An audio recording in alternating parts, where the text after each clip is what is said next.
جناب حضرت موسیٰ علیہ السلام، اللہ کے محبوب، اللہ کے لاڈلے پیغمبر، آپ نے اللہ کی بارگاہ کے اندر عرض کیا میرے پروردگار میں نے تیری بارگاہ میں التجا کی، اللہ میں تجھے دیکھنا چاہتا ہوں، تیرے جمال جہاں کا مشاہدہ کرنا چاہتا ہوں، تو تو نے میری یہ آرزو قبول نہیں فرمائی۔ توجہ چاہتا ہوں بھائی، توجہ میری طرف دیکھیں۔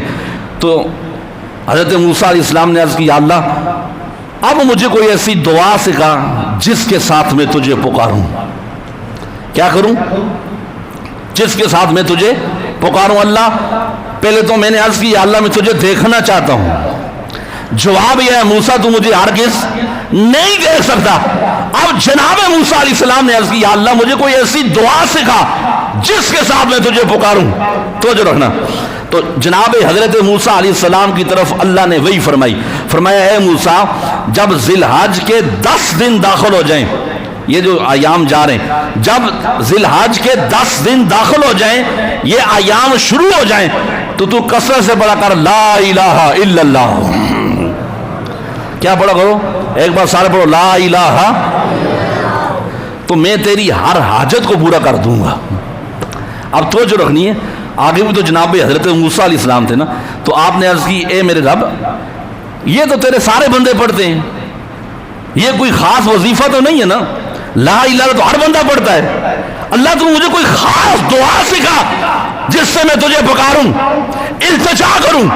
توجہ چاہتا ہوں میرے مصطفیٰ کریم کے غلاموں، جناب حضرت موسیٰ علیہ السلام نے جب یاسین اللہ تو مجھے خاص دعا سکھا، لا الہ الا اللہ تو ہر بندہ پڑھتا ہے، اب رب کی طرف سے کیا پیغام آیا، کیا حکم آیا؟ توجہ فرمایا موسیٰ تو کہتا ہے یہ عام دعا نہیں ہے، اللہ کی قسم فرمایا ان دنوں میں جو بندہ ایک دفعہ لا الہ الا اللہ پڑھتا ہے، یہ جو ایام ذی الحج گزرے ہیں ان دنوں میں جو بندہ ایک مرتبہ لا الہ الا اللہ پڑھتا ہے، فرمایا اگر 7 آسمان 7 زمینیں ترازو کے ایک پلڑے میں رکھ دیے جائیں،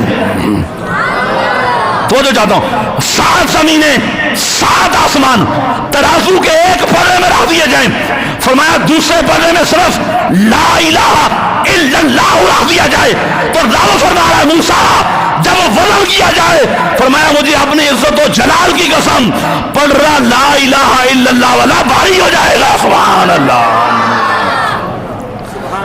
یہ کوئی چھوٹی سی بات، ایک پلڑے میں 7 زمینیں 7 آسمان رکھے جائیں اور دوسرے پلڑے میں لا الہ الا اللہ کو رکھا جائے، فرمایا پڑھ رہا لا الہ الا اللہ والا بھاری ہو جائے گا۔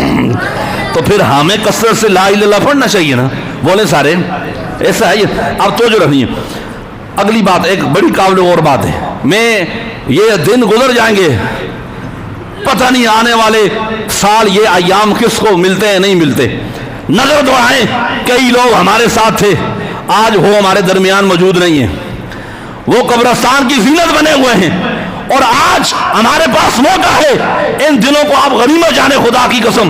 حضرت سفیان ثوری بیان کرتے ہیں، تو جو رکھنی ہے کہ میں بصرہ کے مسلمانوں کے قبرستان میں یہ ذی الحج کی ایک رات گردش کر رہا تھا۔